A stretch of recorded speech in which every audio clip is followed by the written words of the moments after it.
It's a Friday, and that means one thing. From flights of the imagination to the triumph of the human spirit, it's time to enter the final frontier.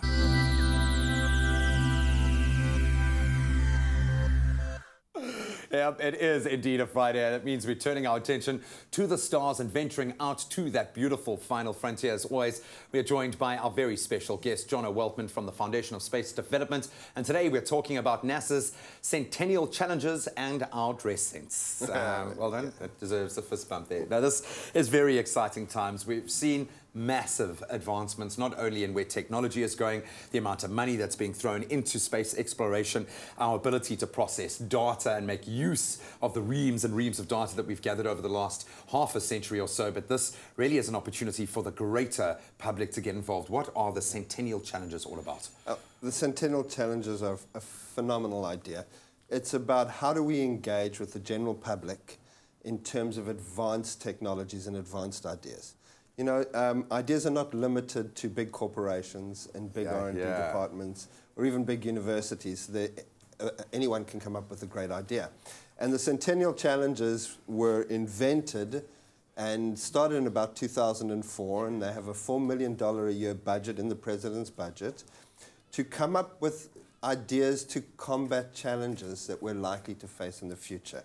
And NASA has their Centennial Challenges, and I'm a huge advocate of how do we do that here. You know, it's not that we don't have programs to support industry here, like IEC, the Aerospace Industry Support Initiative, which does brilliant things to support the existing industry. How do we support inventors on the street? How do we support small university groups or small businesses that think they can solve these big challenges? Yeah, how do we tap into that greater consciousness as well? Because that next beautiful mind might be out there, not necessarily engaged with as yet. So when we talk about these challenges facing us in the future, what are some of the challenges that are being worked on right now? Yeah, there's 4 ongoing challenges in the Centennial Challenges right now. The first is, how do we 3D print a space habitat? And this is about a $2.5 million budget has been set aside for this.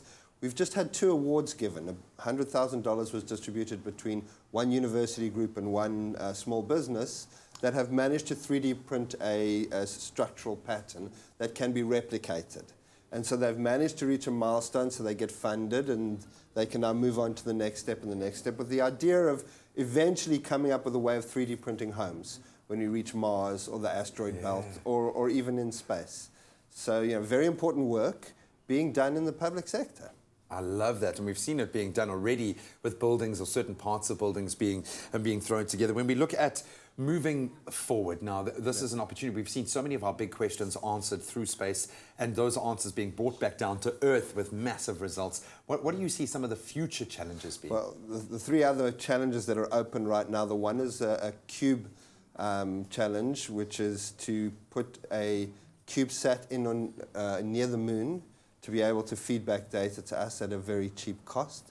Another one is the robotics challenge, to build the software to drive Robonaut. Now, Robonaut has been invented.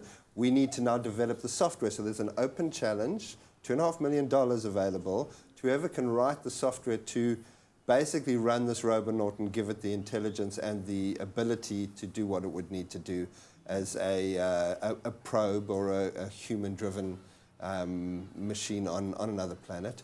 And the final one is a vascular tissue challenge, which is in conjunction with the Methuselah non-profit organization. The first 3 companies that can produce human-compatible vascular tissue will receive $500,000 between them.